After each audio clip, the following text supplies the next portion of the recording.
Hello, brothers and sisters. This is Brother Lewis. This is office hours for Thursday. Nobody has joined me yet, so I'm going to go ahead and answer a few questions that keep on seem to be coming up, mainly on the issue of inventory. Your quiz access is all going to be about inventory, how to calculate FIFO, LIFO,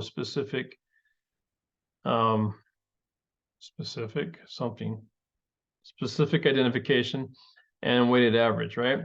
So in one of the videos I created that will walk through the whole process on each one of them. Let's see which one. Sorry. See where we're at here. I have to go to the right. There we go.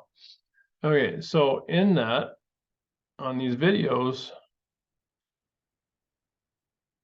this one right here, problem 4 and 5. This was, sometimes the quiz access changes, so you don't worry about.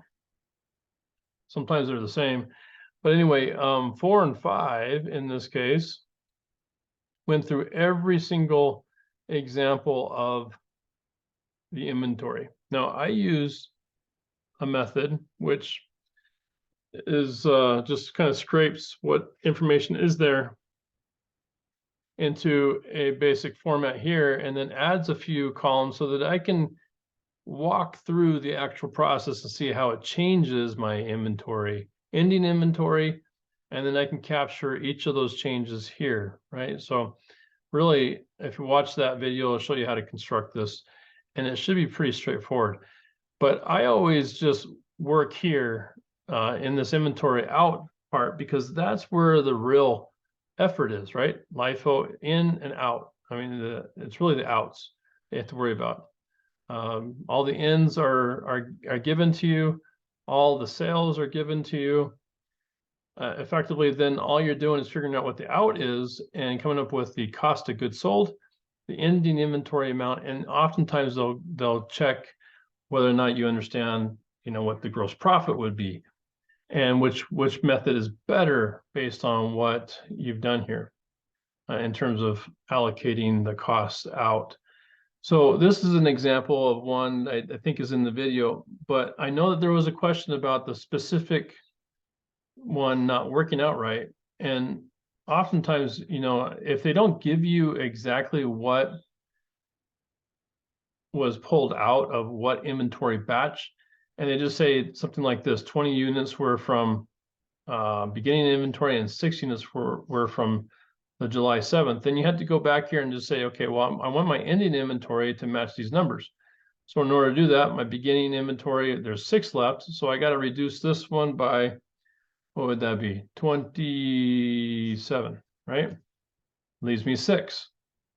And on this one this was beginning inventory is 20 units left. So that means there's 13 out of here. That gives me ending inventory of 20. This one's all gone because, no, there's 6 units left from this one, sorry. So that's 109 were taken out. So you got the 6 left here. And there should be nothing here because it doesn't indicate that there was anything gone. So you just take out all 16. So now at the end, I should have 26, which is exactly the same here. I should have 20 from beginning inventory and 6 from July 7th. I do. So then now I have my inventory out values.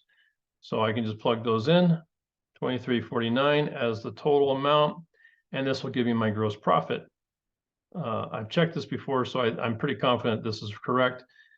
But anyway, that's how you basically work through these. Then if you want to then go back, and clear these numbers out and do a FIFO, then you would do a first in, first out, right? So if this is perpetual, every time you do a sale, you would just figure out where you're at. If it's periodic, you would do the full amount and then go. So let me say this differently. If this perpetual, then this 30 goes against this inventory batch. So I would do first, and that would go there. And then this 108 that gets sold here. And by the way, you'll notice that I don't put these outs on the same line as the sales because I I don't always know which line these are going to go to. So I put them associated with the batch of purchases that they're made, and I just keep the sales off to the side. Anyway, so this 108, if I were doing perpetual, then this 108 would go against the rest of this one. So I'd have 3 that would need to add here first. So that would be 33. And then I'd take the rest, which would be a 105, and put it there. So that'd be my first in, first out on a perpetual basis. And oh, by the way, it would be the same as periodic, because when I got down, when I do the same thing, I would essentially just allocate this 138 first all the way down. So I'd do 33, I just clear this one out. And then whatever's left over of 138. So I can just like to do 138 minus 33, and that's what's left here. And it doesn't go over the ending inventory amount. I don't have a negative here. So I know that I'm good here. So perpetual and periodic in this case is exactly the same in terms of what goes out. So in this case, where we were at, this was first in, first out. So the COGS would be 2313. If I did last in, first out, I would just do the opposite direction. So let's assume this is periodic, or it may be, let's do perpetual first, right? So perpetual would be a little different, because this last in, first out, this one, last in, was this one. So you would take out the 30, right? And then this 108 is only associated with these two, because this one hasn't come in yet. And so you would have the 33 here, and then the 105 here. This would be perpetual last in, first out, right? And so you would get essentially the same exact answer as a FIFO. But if you're doing it periodic, then you would take the 138 and you'd go from the very last purchase and you'd come backwards, right? So you'd go, this one has 16 in it, so you'd zero out 16. You'd have then 115, and hopefully we're not over 138. We're not, so we have 7 left, and that would be your last in, first out. So this would be 2355, and you'd have your full amount. Weighted average is, hey, Adriana. Oh, hi. Hi. So in the last one, the weighted average is pretty easy, because then you just take the 138 times the weighted average cost. So this would be plus 138 times. The weighted average cost is 1690. And voila, you'd have that number. So really what you'd have is, you should have the same, this 2, 3, it's not quite the same, is it? See, let's figure out what's going on here. 138 times 1690, it must not be quite. Oh, that's doing it right. 164 is your cost. Let's just make sure this is working right.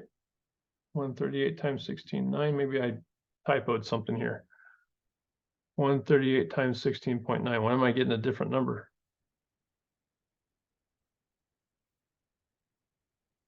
Because there's a rounding. Okay, there's a rounding issue here. So if I just take this 138 times and then go back over to this number unrounded, then I'll get the same number, 233,170. So this, in this case, it's pretty easy to do the weighted average, because you can figure out your weighted average amount, apply it to your actual sold units, subtract that amount from your total inventory amount, and get to the ending inventory value. And this will be your summary in terms of weighted average. So those are the 4 different ways of doing it. Now,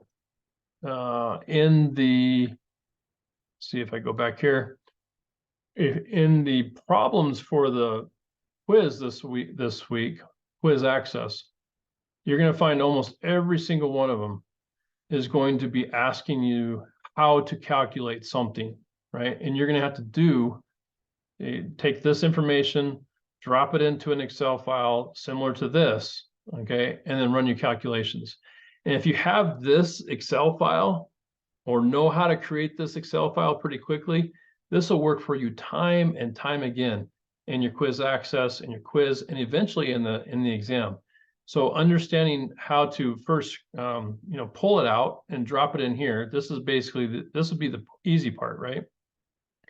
Then just put in the formulas to create the extension of the quantity times price. Then putting in a column for inventory out for quantity and amount. Same for ending inventory and your sales. If you do that, then you can run right through this pretty quick. So this usually takes, for me, probably no more than a couple of minutes to build out.